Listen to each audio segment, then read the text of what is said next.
Well, hello and happy Wednesday to you. Thank you so much for tuning in wherever you're joining us from. Certainly, one more day in the financial markets. There's so much is happening, and you might be wondering what is going on. We keep having such conflicting information sometimes. But today, let's talk about that. The market closed. The Dow closed down 85 points. The NASDAQ joined down 64 points. Unfortunately, a double down day. We haven't had one of these days in quite a while. If you've been watching, usually we'll have like the NASDAQ usually performs quite well. In fact, today, the big news you may have seen is that Apple just reached over the $2 trillion mark. And if that sounds familiar, that's because, we spent trillions of dollars on the CARES Act. So congratulations to Apple and their employees and certainly their shareholders. It's big news as they continue to do well. In addition, today, the big news, Target also reported very good results, and Target did very well today. And as schools begin to reopen, they've already started reopening, they continue to reopen. What's to make of the financial markets? Will we continue to see strength? In fact, we know that back to school shopping is typically, historically, the second biggest shopping extravaganza, if you will, only to the holidays at Christmas, Hanukkah, Thanksgiving, and whatnot. So this is a big shopping time. A lot of people are spending money, and you probably saw that, in areas such as Walmart, Target, and a lot of Amazon as well. We've heard a lot of people spending money there, and we certainly see some of that activity as well. But today, the reason why we continue to see weakness, there's a couple different reasons, and there's a couple things you want to pay attention to. So today, if you watched and you read, we heard that the Fed Chairman Jerome Powell said that he still has a lot of concerns as it pertains to the economy. In addition, they also said that they don't anticipate for our kids and other students to be able to go back to school in a normal way for quite a few years. And I think that was sort of probably, when you're hearing this, you're probably not surprised, but it probably is concerning that, we were hoping that we would have the pandemic behind us sooner rather than later. And certainly there's been a lot of hope and talk that come 2021, things will start to get a little bit better. And certainly we see that with a lot of companies who have delayed their conferences and in-person events and saying, I'll see you next year. I'll do that next year. But after today's news from the Fed chair, as well as the government saying that schools aren't going to go back to normal anytime soon, and the financial economy isn't getting better anytime soon. So that's really what's pressing down on the financial markets today, and that's what we're seeing. So today is sort of one of the favorite days of the week because today is FAQ day. Now, many of you have submitted questions, and those of you who didn't get a chance, feel free to. I'm definitely monitoring comments and questions throughout the stream. But these are some of the big questions that we've had this week, so I want to answer them for you. Now, today, this is actually a question that came on Twitter today. And that question was, what should our personal financial strategies be as we near election day? Should we shift portfolios towards more conservative positions? Now, here's what I will say. Now, if your portfolio is well managed, meaning you went through the process of making sure that your risk tolerance was reasonable, your years to investment are reasonable, and you've got like really solid financial goals in place, and you made sure that you have a diversified portfolio, you might not want to make any big sudden changes. You might want to just reassess your risk, make sure the portfolio still makes sense for you. And the reason is because if you just sit back and think about it, right? One of the highlights that's going on right now in the middle of the pandemic, with the middle of unemployment, but think about it, the stock market, sort of that bright light. The stock market, sort of that still continuous shining star that is doing well. So in my opinion, the government, the president, will do everything they can humanly do to keep the stock market healthy and positive and strong up until the election. All right. Now, that being said, regardless of which side you're on and which side you're voting for, whatnot, this is not that type of conversation. But if you agree, which is, I think there's a potential that there could be civil unrest, social unrest post-election, then perhaps that will increase volatility in the financial markets post-election.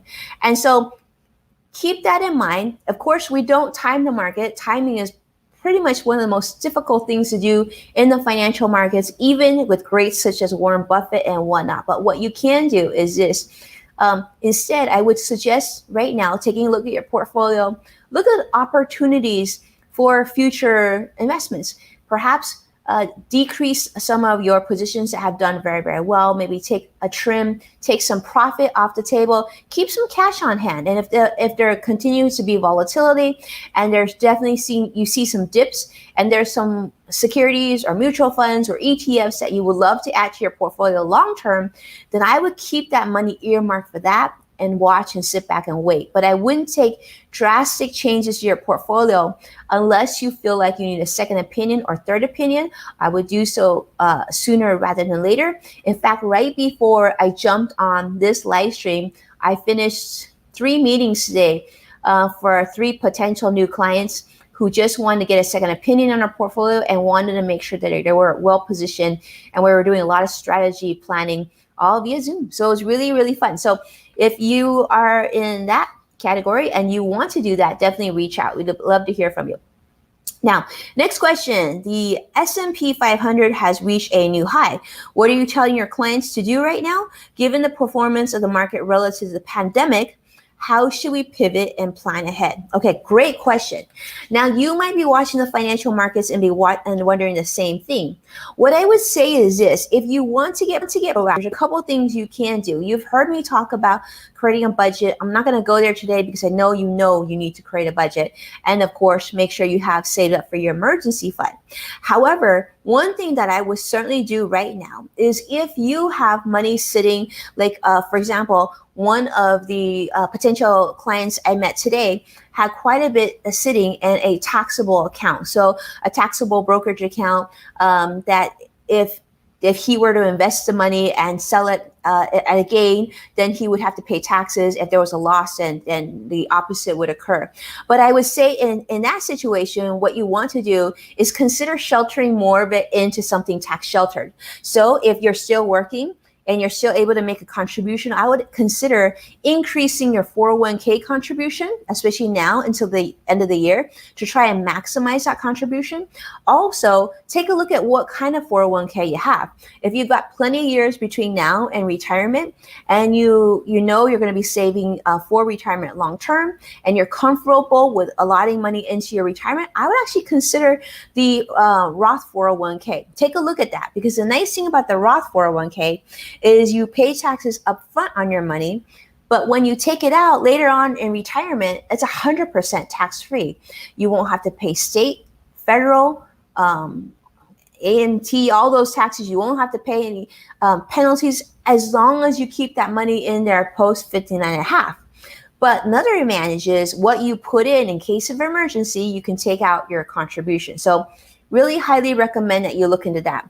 The second thing I would recommend you looking at, especially you said, because we're reaching a new high, take a look at positions that have done very well and consider trimming those positions. So for example, we know there's been a lot of stocks that have done extremely well during the pandemic.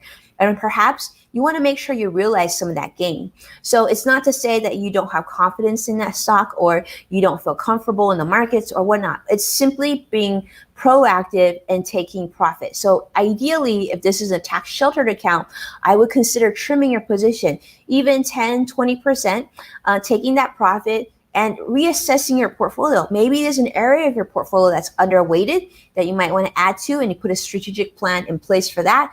And you might even consider adding to that position slowly, so you don't just like whoop and put in it, but actually strategically, we call it dollar cost averaging. What it means is basically spreading out your risk, spreading out how often you buy into an investment. Okay, so I highly recommend that. Next question would be, many Americans have been furloughed and many laid off. What should you do to prepare? Should they be making changes to their 401k? Okay. So yes, so if you want to prepare because you're concerned that you might get laid off at work, there's definitely things that you should be looking at.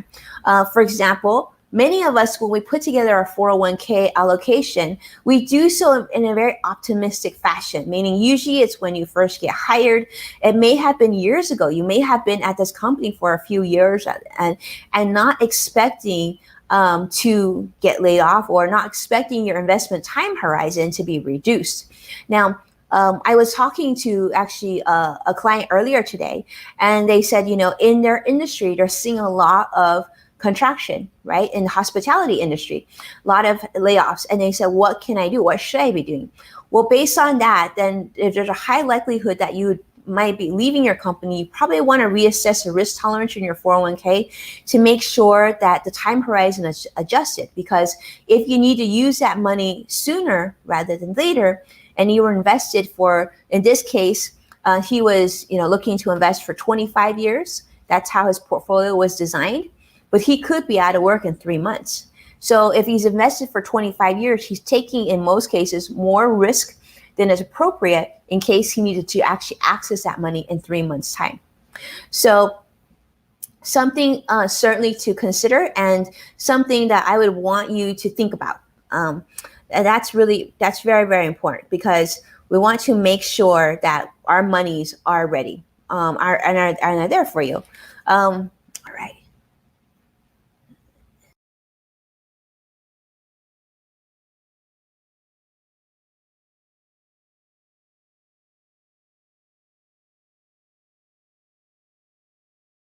You do about your money at work. So a lot of some of our clients also have heavily concentrations of stock. They also have quite a bit of company stock. So what do you want to do about your company stock as well?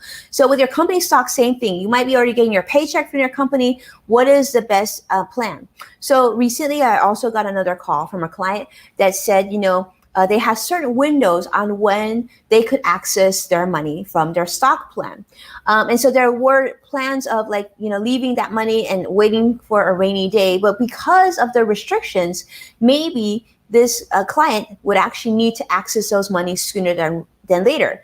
So it's really important to make sure, if you don't have an emergency fund set up, but you have company stock, or you have other securities and a taxable brokerage account, maybe consider earmarking some of that for an emergency fund. And if you know that you could potentially be going into a restricted window on your company stock, maybe consider selling some of that position while you have that availability before you get locked out. So really important to think about as well. Okay. All right. Next question. Given how much the government is spending towards this pandemic, how should we be adjusting the way we invest? So this is a big one. I hope you are paying attention to this. This is a very, very big one. Now, yes, the government is spending trillions of dollars on this pandemic. And what's that going to mean for you? Well, just sit back for a moment and let's just think about this. Where is that money going to come from? It's probably going to come from your taxes, right? So how can we plan for that? How can we make sure that we are paying reasonable amounts of taxes, but not excessively so? Well, we know what taxes are at level-wise right now. We probably know they're being similar next year, but into the future, at some point, a lot of this pandemic spending is going to be had to be made up. And if you believe, as I believe, that our income taxes are probably going to go higher, then this is a great time to really look at ways to shelter the monies that you already have in tax sheltered investments. So, for example, one of the best ways to do this is to utilize the Roth IRA. Now, if you qualify for the Roth, there's two benefits to this. Number one, monies in a Roth IRA grow tax-free if used for future retirement needs after the age of 60. Plus, and this is a big plus, in case of an emergency or for any reason, you can take out what you put into a Roth for any reason at any time without paying any taxes or any penalties. So, assuming that you don't need this money, it'll go tax-free, but just in case you need it, you have access to it. It's a great way to manage your money if you think like I do, the taxes are going to be going higher. And there's other structures like the Roth that you should consider, and those are conversations you should definitely have with your tax account and your financial advisor. And we are doing a lot of sort of forecasting and planning and being really strategic on how we handle our clients' assets and what formation is to their biggest benefit. So definitely want to make sure that you're aware of that. All right, let's see. Okay, what should investors be doing right now who are concerned about their employment? Should they be taking distributions from their retirement savings? Now, we know that the CARES Act allows us to take up to 100,000 out of our 401k and IRAs for pandemic assistance, and certainly we've had clients that have done that, have actually taken out money. Now, you do have up to 3 years to pay yourself back. If you don't pay yourself back and you're under the age of 59 and a half, you won't have to pay a penalty, but you will have to pay taxes. So that being said, yes, you could take money from your 401k, but you probably shouldn't. So if you're concerned right now about your retirement savings, you're concerned about if you get laid off, what you should be doing right now is having an active conversation with a financial professional. I would reach out to a financial advisor like myself, do a 1-hour Zoom call or something like that. Go deep dive, talk about what your concerns are, what you hope to plan for, and make sure how you're invested right now makes a lot of sense. Now, it was probably a lot easier to self-manage and do homemade investing just a few months ago.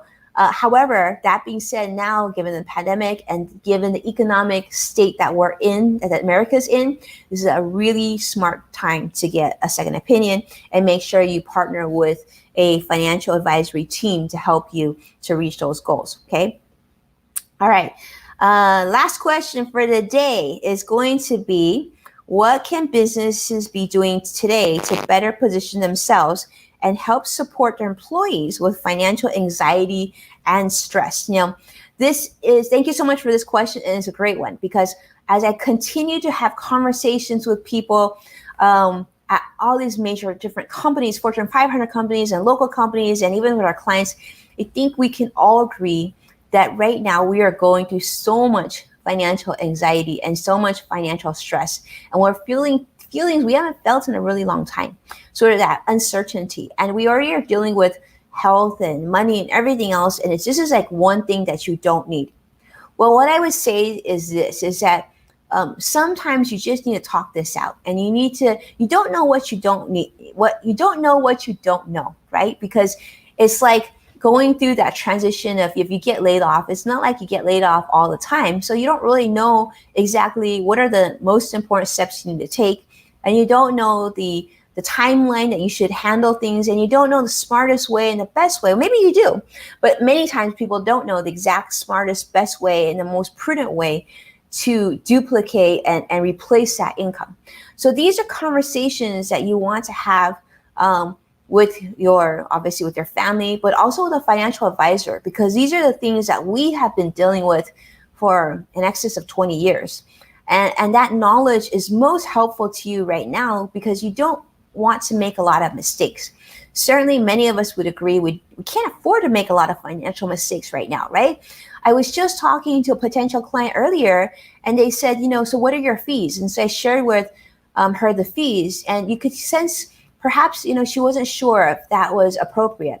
However, I will say this, in most cases, financial management fees are very reasonable these days. They've been pressured down a lot, and more importantly, it's much more expensive to make a mistake, especially during these times. It'll cost you a lot more in most cases than having it done right. So the fees that are charged, in my opinion, for our industry are more than fair, much more than fair, and certainly justifiable, because you need to make sure that you have good guidance so you can make good decisions. So that way you can not only take care of yourselves today, but you can take care of yourselves in the future, because we will be behind this at some point. So for those that are employees and those of you who are business owners, I'm going to challenge you to do this. Take this challenge, take the opportunity to figure out and bring in a financial advisor or a team to come and talk to your employees.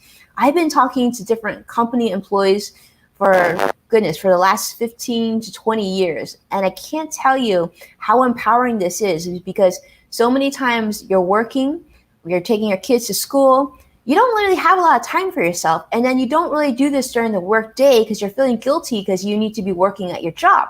So if you provide this for your employees, they will not only appreciate this, but this will make them financially stronger. They'll be less stressed out, and they can actually truly focus on the work that you have for them to work on. So I would suggest those of you who are watching, if you know of an employer or a business owner, reach out to them and just say, hey, have you ever thought of having someone talk to your employees and yourself about financial matters. I saw a great tweet actually on Twitter today, and they said, I really think there should be more mandated financial education in schools, because it's not only good for the schools, for the students, but it's good for teachers, it's good for parents, and it has a trickle-down effect. And that's exactly how I feel. And that's why, I created a course on LinkedIn titled How to Teach Your Kids About Money. And really, it's designed to teach the parent how to teach children. But as along with, when I was putting together and producing this course with my friends at LinkedIn, it was sort of really fun to see my producers get excited about what I was sharing. They're like, oh my goodness, Winnie, I don't even have kids and I've learned so much from your course. And I said, that's the goal, right? Because we want to train you to be a teacher so you can teach your children, but you're learning these skills at the same time. And these become things that people can't take from you. You'll have this knowledge forever, and it'll make you more confident, more conscious about money, and you're just more productive. Now, the second course that's on LinkedIn that we just launched recently, I hope you'll take a moment to check out, is Managing Your Finances During a Financial Downturn. Now, LinkedIn, LinkedIn Learning. You can jump on, you can download the course right now. These are the things that you want to know to help you manage your finances right now and beyond. It's so much information that I've learned through the years that we've shared in this course. I think you're going to be pretty excited about it, and I'm pretty sure you're going to learn something about it. Go through that course. Let me know what you think, and of course, send me a direct message or tweet me your questions or comments in the course, because I'd love to hear from you and see what you think. But these are two courses I want to bring to your attention, and this is the knowledge that we want to continue to share. I had a wonderful conversation with Mark Schaefer on Tuesday, yesterday, about really servant leadership and figuring out what our values were and what we're able to share to the world right now. It's not selling, it's about sharing. And I remember back in March, when my team and I had to instantly shelter in place, I talked to Curtis, my creative director, who's here with me right now, and I said, you know what, I feel like this is something we can do.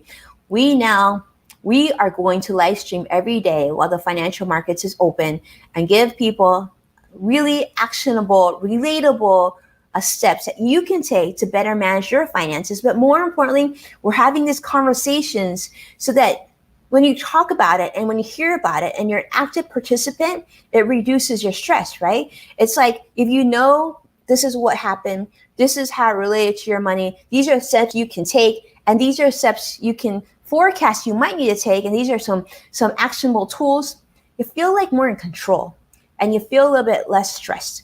And I'm going to tell you, that's why I'm so grateful that you're joining me today, because I feel like if you are less stressed than maybe another person in your life, that energy, that positive energy, that hope, and as Mark Schaefer said, that ingenuity will then trickle down and it'll be contagious. And I want financial confidence to be contagious for you always. So, so much good information. A huge thank you to my friend Jim in Chicago. Just such a positive force and someone I look forward to seeing every time I come on live. But so many more questions. Submit your questions. I want to see your questions. Thank you so much for those of you who did submit your questions, because you have shared your information and an opportunity for me to share an answer for the public. I hope this was helpful. Do me a favor, if you find that this helpful, please share this stream with your friends and family. Tell them to subscribe to us on YouTube, on Winnie Sun TV, or any of the social channels. And that way, every time we go live, they'll be notified. And of course, remember, you can always do a replay. So don't worry about catching us live if you're busy. I can really appreciate being busy. Trust me on that. So thank you so much for tuning in. I hope that you have an incredible week. I will see you again tomorrow. We're going to be coming live again tomorrow. We have a great interview schedule, so I think I'll really enjoy our guests. And you know what? I just want to wish my amazing creative director, Curtis, a happy vacation, because he's going to be off for 2 well-deserved days. And then, but we'll miss him. It'll be a little nerve-wracking because he's not here. But I think we'll be okay. I'm pretty certain, because we have an incredibly talented team, and that's what's beautiful. So thank you so much. I hope you have an incredible day, and I'll see you very soon. See you on social, and I'll see you tomorrow. Bye-bye now.